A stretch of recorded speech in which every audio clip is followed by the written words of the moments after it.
إسماعيل ياسين كان ليه جدة اسمها أليفة وما كانش ليها أي نصيب من اسمها. بالعكس كانت ست قوية لدرجة إن رجالة بشنبات كانوا بيخافوا منها وبيعملوا لها ألف حساب.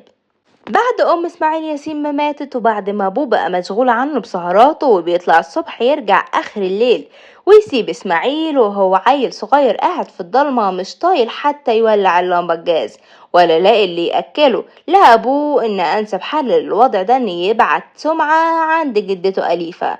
راح إسماعيل وهو متوقع إن الست تعوضه خير عن كل اللي بيشوفه، ولكن أليفة القوية الشديدة اللي كانت بتطلع بالليل تشيش في قهوة جنب المقابر ورت الويل كانت يوميا تضربه وتحرمه من الأكل، وعشان تغيظه أكتر كانت تقعد تاكل قدامه.